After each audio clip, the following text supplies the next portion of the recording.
but it was book of, oh, that's so embarrassing, excuse me. It's the first Agatha Raisin book, which I talked about.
Hi, hello, it is Tuesday, and I am at home. I'm supposed to be at work. Actually, I wish, I'm gonna do this in a chair, because I'm gonna do this in a chair. And so, I don't know if I'm keeping the original intro clip. I may not, because I just may not. But anyway, hello, hi. Welcome to another recent reads, although maybe not, depending upon whether I kept the original intro to this or not. Probably won't, because the lighting was horrible. But hi, I'm in my new house, which most of you have already seen at this point. I know patrons, y'all are probably like, damn, Ashley, they've seen this house a lot. I've been doing a lot of patron specific stuff and trying to figure out how the hell to get back into doing content on my channel, which, recent reads. I did start this intro talking a little bit about what was the original intro. I did start it talking about how I didn't do a recent reads in August. There was no need for me to do a recent reads in August because I didn't read shit in August. So why would I do a recent reads? I have, however, finished 2 books already in September. So my reading mojo is back. Thank you, Bree. Love you. Mean it. Because Bree's the reason why I'm reading right now. Because before, your girl was not picking up anything. That move was a lot. Anyway, beside the point. I was supposed to be at work today. Did not get the chance to go to work today. I'm taking, I guess, something of a lunch break. Which, when you work from home, is kind of weird taking a lunch break. Because it's like, do I really get a lunch break? But working from home, because guess what happened? You move into the house and everything fucking falls apart. So we've been here officially a week now, a little over a week. And my bathroom ceiling started leaking at like 12 o'clock in the morning. Come to find out, the drip pan for the HVAC, which is so interesting because I had contractors here, but the drip pan in the attic was overflowing because the line was clogged and it wasn't draining the way it's supposed to drain. Therefore, the water was getting backed up and all types of good nonsense, which we hate to see it, but it happened. So that's why I'm here. I am on this little break going to go to Starbucks, although I do have cold brew in the fridge. Listen, that iced crisp apple macchiato with oat milk, bomb. I don't even I'm not a Starbucks girly like that, but I'm low-key a Starbucks girly for that drink because that drink was amazing. And so I'm gonna take a break. There's a Starbucks not far from me now. I'm going to go and get a drink and come back and get back to work. I think this evening I'm going to spend some time finishing up these shelves. So as y'all can see, the shelves are kind of like a mess. They're a huge mess. My patrons have already seen all of this, but they're so messy. They're extremely messy. Oh, look. Hey, Liv. Liv is in the background. Yeah, so it's extremely messy right now, and I need to figure things out, but I have to work. This is my first time back working in 2 weeks, like actually actively doing work, and so I'm struggling because my brain is now trying to transition from work as in like moving, working, and like my career working, and so it's a little bit of a struggle here, but we are going to get it done. I am going to talk about the 2 books that I did end up finishing. Did I put it back up here? I don't know if I did, y'all. This is why I don't move. Yes, I did. But say, did I even put it back up here? I did already end up finishing Days of Love at Seagull Villa, Volume 2. This is a very interesting series. There is some subplot in this that's a little incestuous. And so y'all know that incest is a hard line for me. Like, I don't like it. And this is 2 half-sisters kind of, I don't know what they're doing. But the relationship is based off of trauma and abuse. And so it makes it not okay. Like, I don't think in any way the mangaka is justifying the relationship between the 2. But it makes it very complex because you have a character that is being abused at the hands of another woman, and you know, her mother is constantly getting called a prostitute, and so it's a lot of complex emotions as to why she attempts to have this relationship with her half sister and stuff. It's still it's a little on the rough side, like, you know, it's a little rough, and it's only it's a 3-volume manga, and so I am not in a rush to finish it, to be honest with you. I don't know if I will finish it.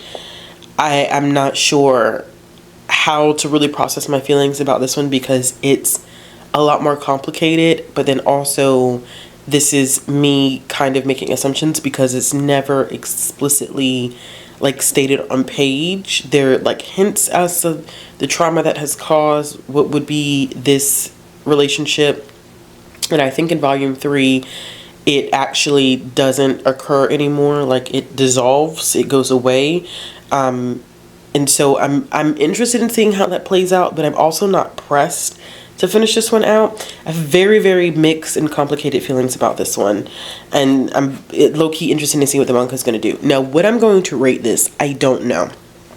It is not cute and fluffy. This cover is deceiving. This series is rough. It is rough. It is hard. It is, these 2 women go through a lot. One, she essentially comes to the villa because her fiance has cheated on her and got her best friend pregnant. Could not be me. Hands would have been thrown. And this main character inevitably loses her entire family, and she's raising her niece as kind of like her own child. So it's a lot of content warnings in this, and when I read the first one, I was like, oh, this is gonna be cute and fluffy and yada yada. It's not cute and fluffy. It's anything but cute and fluffy. But I don't know what I'm reading that, y'all. I have no idea what I have no idea what to rate that. I'm kind of in the weeds about that. I also did end up reading The Personal Librarian. I read this one for my job, and, you know, talked about it a little bit. This is the first adult historical fiction that I've read in a while, to be honest. I read middle grade and YA and children's historical fiction a lot, but it's been a while since I picked up an adult historical fiction. And so it was nice to kind of dive into this one. It is the story about J.P. Morgan's personal librarian, who was a black woman that passed as white. Her name is Belle, and she definitely has a lot of internal conflicts about passing as a white woman and what that means in her experience passing as a white woman. And it was interesting, I think, in terms of like hearing her, because I listened to it, hearing her build up her reputation as not only a librarian but like a collector and curator. Like, she has all of these skills, and not only is, you know, this woman black and passing as white, but she's a woman when, you know, during this time, you know, we're thinking early 1900s, women were not granted positions. You know, it was a big surprise for her to even have the position to be, of all people, JP Morgan. And so it's interesting in that way, and it's also interesting in like how her family views the whole idea of white passing. And her father was very adamant about, even though he had a fair enough complexion that he could also pass for white, he was very adamant that he wasn't going to do it. And he wasn't going to do it because he felt like he needed to use his skill set to better provide for the black community and help them with what they needed. And so you kind of see the difference in like her mother saying that she was okay with white passing and having her children be white passing because she wanted to provide them a better life. And there's so much internal dialogue about how conflicting it is to be a person that decides to pass as white. You know, are you really helping your fellow community members that are suffering? How much danger are you putting your family and friends at if anyone finds out that you are black and not white? And, you know, she wanted a family and couldn't have a family because, you know, genetics be fucking people up, like on the low. You know, she has a child with someone, then there's a chance that that child could turn out having a darker complexion, regardless of whether she's fair skinned or not. Like, it happens. So that's another thing, like, you know, you take that risk with your children having features or hair texture or a complexion that would give away the idea that you are not truly white. So it was interesting. It was a long listen. I think the audiobook is somewhere like 15 or 16 hours, but the book was good. I think, like, if you're a history person, well, even if you're not a history person, because it doesn't really focus so much on the collecting and the maintaining, like, it's in there, but it's not so heavily done. I think that people just would be interested in learning more about Belle's personal life and the relationship that she shared with JP Morgan and his kids. And there was even some questions about, like, or some discussion, not questions, some discussion about people being in queer relationships. I didn't know that it was called a Boston marriage back then. Don't know why I didn't know that, but I did not know that that was what it was called, as a Boston marriage. And so hearing things like that, hearing people being in polyamorous relationships and how that worked, and so seeing even that queer representation in a book that's set in the early 20th century is just, you know, it's very interesting, because, you know, you have people who think, oh yeah, queer people just started existing in the 21st century, and it's like, no. No and no and no. Like, absolutely not. So it was a good, solid read. I gave it 4 stars. So I am in the middle of reading 2 other things that I was supposed to be reading last night, but, you know, the ceiling was leaking, so I didn't get to read that much of it. I got a little bit further in it, but not as far as I wanted to get. I still don't even think I made it 200 pages in. Anyway, I'm currently reading The Davenports by Crystal Marquis. This comes out January of 2023. So excited for that one, because it is a look at wealthy black families, and it is a good analysis of how they function in society and how sometimes they were very far removed from their black counterparts that were in a different socioeconomic status. The book is told in 4 perspectives, 2 of them being sisters, which is Helen and Olivia, their sisters. One being a maid, Mary Rose, who was a childhood friend of the Davenport kids, and then Ruby, who's the best friend of Olivia. My biggest hiccup with this one is that it literally is a octagon of a relationship. There are 4 women and 4 men in an entanglement. I have never in my life seen anything like this before. I first, like, when I first dived into it, I was like, oh shit, like, this is about to be like a YA love triangle, and I'm not here for it. But it has gone further than that. And honestly, I don't really pick up YA novels for the romance. Like, I don't know what that is. I just am not really interested in teens being in love with you. I'm very like far removed from that. So the romance part is usually the part that I'm kind of like, not that it's bad or that it shouldn't be included. I don't think it always needs to be included, because not every teenager wants to read a book with romance. Like, that's such a horrible assumption for a lot of different reasons. But I don't cling to it. I'm not like super invested in it. And so I wish that this book focused a little bit more on the historical aspects, because it actually is based on a true family called the C.R. Patterson family. And well, it's inspired by that family. And so I would love to hear more about, like, you know, the Davenports and their carriage business and how they're now having to compete with Model T. You know, this is at the turn of, was it 1910? So really at the turn of the 20th century, like right at the beginning of the 20th century, you know, we're looking at the creation of automobiles and people moving away from, you know, horse and carriage type of thing, and how the family's going to navigate that, and what it's like to be in a society and be Black and wealthy and still have to face discrimination, racism, bigotry, whatever.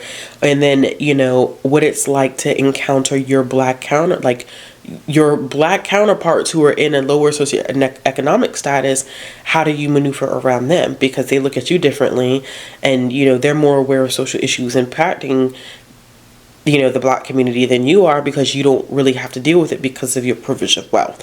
And so it's interesting seeing a group of people, like seeing Black people in particular, where there is racism and discrimination, but there's also privilege that's being woven into this. So Olivia and her sister Helen are definitely on a privilege side. Ruby too, but Ruby's going through a completely different situation with monetary loss. And that's also a good discussion that the author is having, is you acquire all this wealth, but what happens to Black families once they lose it? And we're seeing that a lot in Ruby's narrative.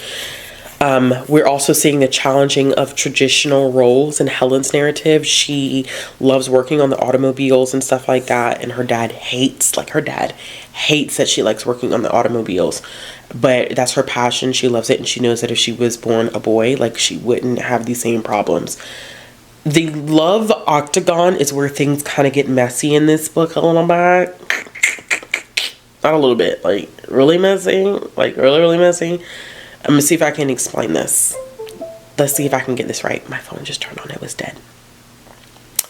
Helen is originally not in love with anybody. Helen could care less. Olivia, however, her sister, has met this man. I think his last name is Freeman. Maybe it's Freeman, John Freeman. No, her brother's name is John. Anyway, we're going to call him Freeman. If it's wrong, I'll let you know.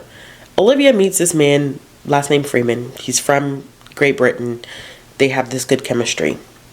But then Helen starts to realize that her and the same guy also have good chemistry. But she feels really guilty because he's supposed to end up being her sister's fiancé. But Olivia is having conflicting feelings because while she has a great chemistry with Freeman, she also has met this guy named Dwight. And Dwight has good chemistry with her. He's a civil rights activist, and he calls her out on her privilege, and they have this great banter, and she's conflicted on her emotions. Helen and Olivia have a brother named John. Ruby has been in love with John. Ruby and John have had some, not so great moments, shared moments together that they shouldn't be having together because of, the day and age to time society. Well, she loves John. John, however, likes Mary Rose, who is the servant / maid that was their childhood friend. She also has mutual feelings for John. Well, Ruby brought in another guy. I forgot his name. Ruby brings in another guy to make John jealous. And John and this guy seem to have this really awkward energy with each other. But this guy treats Ruby really, really well. But for me as a reader, something feels off. Anyway, it's messy. The book is messy. It's really messy. But I'm close to 200 pages into that one. It's a little over 300, maybe close to 400. So I should be halfway through. I probably would read more of that tonight. I also am in the process of rereading Chew. I want to go back and recollect the rest of the series. I have read up to volume 8 before in my lifetime, but I want to do a reread. This is about a detective by the name of Tony Chu. He's psychopathic. My card was full, so I don't know where I cut off. But anyway, Tony Chu, like I said, is psychopathic. He can tell you where food has come from, whether it's vegetable, you know, or animal. He can tell you. But he gets caught up in this scheme because it's taking place in a time in the U.S. where chicken is illegal. Like selling and consuming chicken is illegal because of bird flu. And so he's originally working for the police force in order to catch people, but there's a case that goes wrong and he ends up eating this man to tell everybody why he was the serial killer, and to identify like all the people he's killed, he has to eat a part of him. And so he gets caught eating the man and everybody's like, yo, like what are you doing? But then they were like, but you were able to tell us like all of these cases that were cold cases. You were able to solve all of them. And so he ends up having to work for the FDA, and they end up doing some really strange cases. It's good. It's one of my old Image favorites. You know, Image has some classic titles, and I feel like Chew is definitely one of those. I definitely want to reread the entire series and collect it, because Tony's sister, who appears maybe in like the 3rd or 4th volume, somewhere around there, she ends up getting a spinoff to this, and I haven't read it yet. Shame on me. But I'm gonna go hurry up and run out and go get this coffee before my break ends and get back to work, and I'll check in with y'all later. Toodles! Thank God we haven't watched Mickey Mouse in a long time.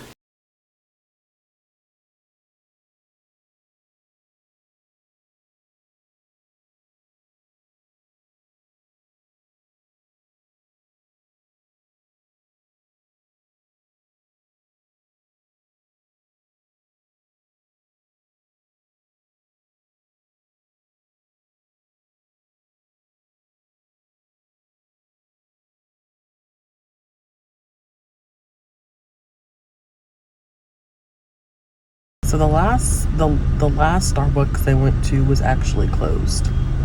You can see that the sign says temporarily closed, and it took me a hot fucking second to figure out that it was closed. Oh, that's so embarrassing. Excuse me. Okay, so I got my iced apple crisp macchiato with oat milk. I decided to listen to an audiobook on my way here, even though it's really not that far of a drive. I randomly had checked out the first Agatha Raisin book by MC Beaton. I have been watching a couple more cozy mystery channels on Booktube, and I've been loving them. They've been great. I will link them down in the description box below. And so I can't remember who recommended it, but someone recommended Agatha Raisin and the Quiche, or the Agatha Raisin series. And so I'm listening to the first one, which is Agatha Raisin and the Quiche of Death. It is 6 hours long, listening to it at 1.5 audio. Hopefully I'll finish it soon. But I'm gonna get that, rush back to my house so I can continue working. It's like going on a journey here, trying to just get, you know, get just a little refreshing drink. I'm sorry, y'all. It was banging yesterday. I don't care what anybody said. It was really, really good. So I'm gonna enjoy it.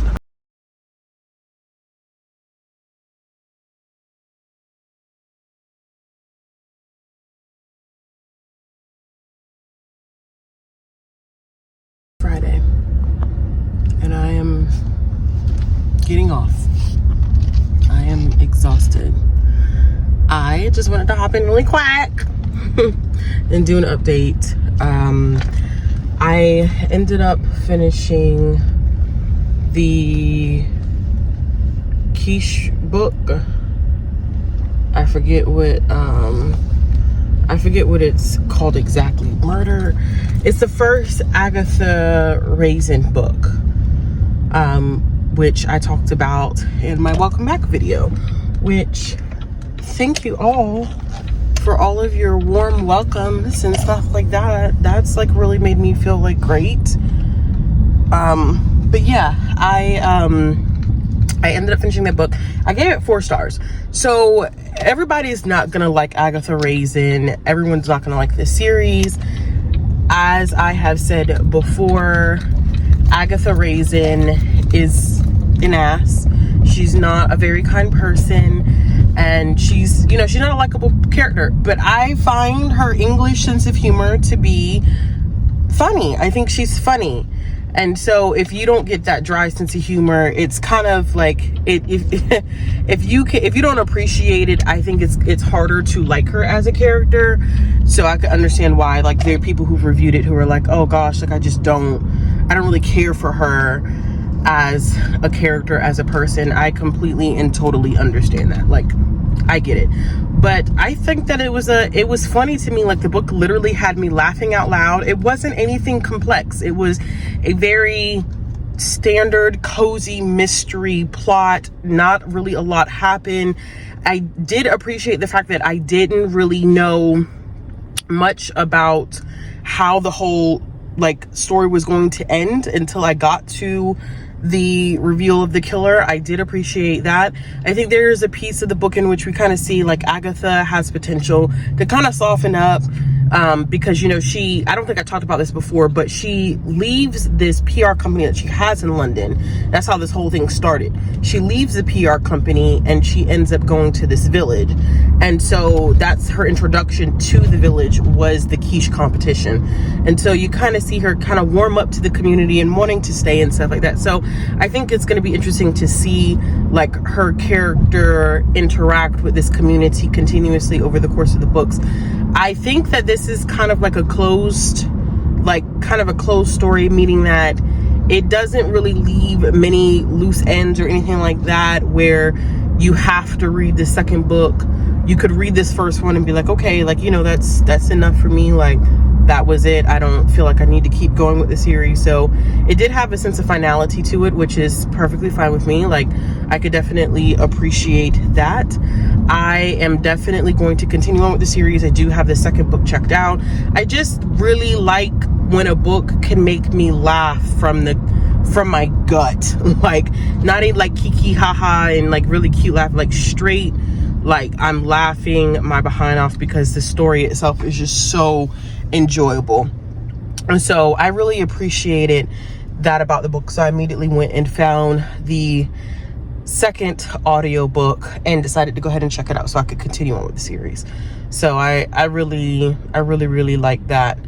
I did start a nonfiction book, which is Off With Her Head. It's 3,000 years of demonizing women in history with power. I forget the sub like title of it, but it is about the history of women who have essentially been demonized because they have sought out political and social and economic power. And so it's fascinating. We went into kind of an explanation of like Anne Boleyn and like her character and how she, how can I put this? Not her character, because she's not a character. But like we delved into Anne Boleyn and how she was not as evil as some historians like and some people have made her out to be. That there was a certain level of respect that was there for Catherine. And I think when we retell the tale of Anne Boleyn, a lot of times she is really put forth as this, conniving, calculating person, and that's not the full scope of the picture. And what I do like about the text is that the writer behind it does not excuse anyone of any ills. So like, yeah, Anne may not be as bad as people make her out to be, but at the end of the day, like, she did some messed up stuff. And I like that the author does acknowledge that. But she breaks down like how like misogyny plays such a huge role in how women in power are viewed. So we're looking at Anne Boleyn. We are in a section right now where we are kind of looking at women in politics here in the US. So she's covered Hillary Clinton, Kamala Harris. I think she also covered a little bit of AOC. It was just kind of like a short bit where someone was complaining about her going to go get an $80 haircut, which the whole section was about how physical appearance is such a huge factor for women in positions of power, but not men. And how, you know, Hillary Clinton, however you may feel about her, really got ragged on a lot for her appearance. If she dressed too nice, you know, she was spending too much money. If she didn't dress nice enough, you know, what was she thinking? She didn't look, you know, she doesn't look well put together enough. And so it's just a very interesting conversation that she's having in the text about women in power and being a woman in power in a patriarchal society, how misogyny plays a role in that, how women can push misogynistic views, or can be kind of like I don't want to say conveyors. They could be a conduit. I like the word conduit for misogyny. So I'm really enjoying it.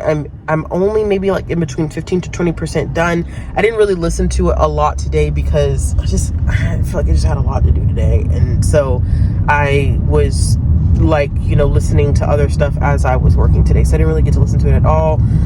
I don't know how much I'm going to listen to this evening or what I'm going to read this evening. I am prepping for a video to go up tomorrow. I have been prepping for it for a little while, and it is something that I've been wanting to do for years, that I started off doing this on a blog. It's not an original idea, meaning that like people have done this before. It's not something that I've come up with. And so I had to do a little bit of prep for that.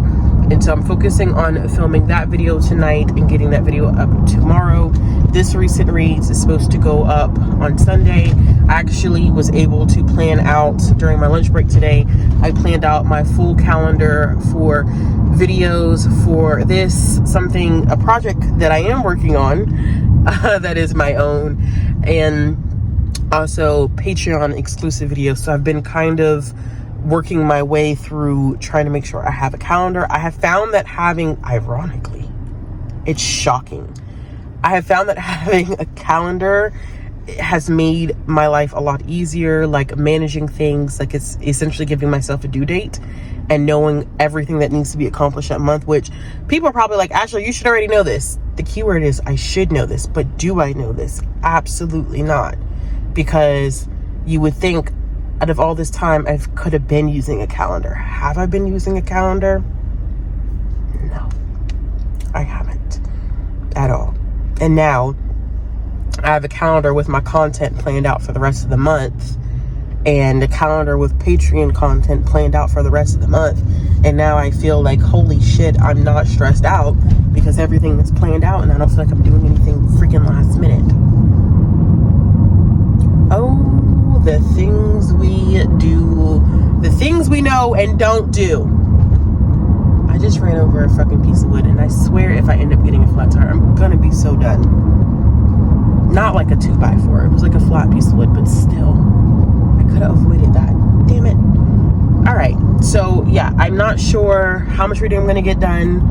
My partner is supposed to come over this evening. He might be too tired. I don't know. I don't know.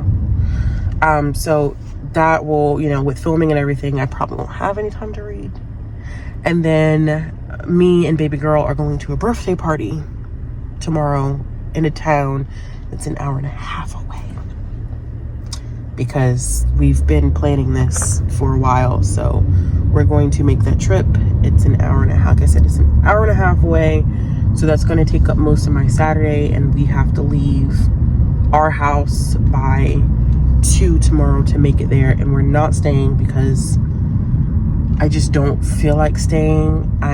I'll just drive back that night. She could always sleep if need be, but I'm not gonna feel like driving back. Yeah, I'm just not gonna feel like it. I'm not gonna feel like driving back Sunday, because Sunday is going to be my day to get prepared and prepped for Monday, get some filming done, the whole shebang, whatever.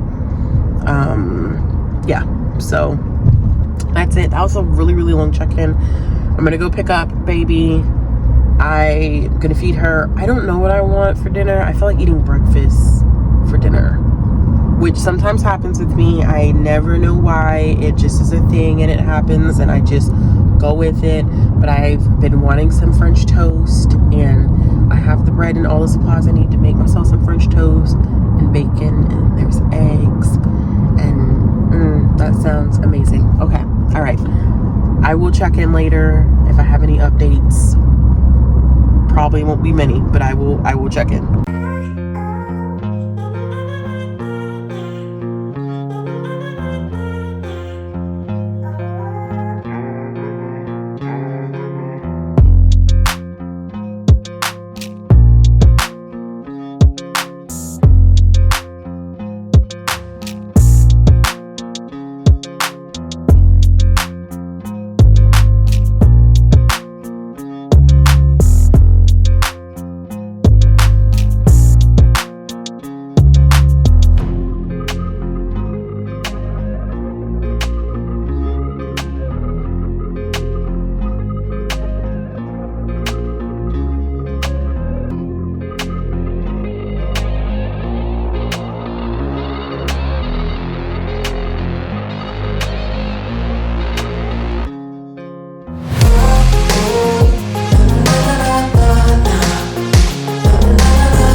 So today is Sunday, and essentially what you saw was a whole bunch of B-roll footage for yesterday, because of the fact that I did not have the opportunity to really do a check-in. At the end, you probably saw me doing sprints with Bree. She was doing exclusive sprints for her patrons, and so I hopped on and decided to join her. I really didn't get as much read this week as I wanted to, but I also had an extremely busy week. So I did, like I talked about at the beginning of the video, I did end up finishing the Personal Librarian, which I gave 4 stars to. I did end up also finishing the volume of manga Love at Seagull Villa. I think y'all know which one I'm talking about. And I finished the first Agatha Raisin book. And so last night I did get a good chunk of this book, The Davenports Read. So I did end up finishing more of this. I am up to, let's see, oh goodness gracious, I'm trying to, 278. So I only have this small chunk to make it through. That's it, and I am essentially done. Sorry, I kind of look like a mess here. Hey, listen, it still is, kind of in the morning, and I'm trying to get this vlog up by this evening, so that's why I'm doing this last little clip here. I also typically do not upload videos back to back. However, I think that I'm just going to start making sure my recent reads get up on Sundays, so I have the ability to do whatever 3 videos I want to do on Tuesday, Thursday, and Saturday. Saturday feeling more so like a bonus day than an official day, and Sunday definitely being the recent read, so that at least puts me at the minimum 3 videos a week, 4 if I do get content up on Saturdays. But 278 pages into the Davenports, it is good. I think my issue where I'm starting to lose a little bit of steam with this is that in the section that I read through, we're getting more so of an emphasis on the romance of the characters than the actual like societal issues that would have occurred for the Black community in Chicago in 1910. And so that kind of aggravates me just a little bit, because there are some good points here that I think are missed. I think there's some good historical aspects of this that are missed, and so it begins to read more like a historical romance and a historical fiction, and I am not 100% a fan of that. I think that there are missed opportunities when we do that, especially when you're highlighting a aspect of history that is not always covered in YA, and I'm hoping that maybe it comes full circle, but it definitely is leaning more towards the romance, and it's slightly disappointing. All that like hurt my feelings a little bit that it is doing that, but it is what it is. I'm just gonna have to, you know, figure out how I feel about it when it comes to the end of it. So hopefully in the upcoming week, in the next recent reads, you will see me finish this one.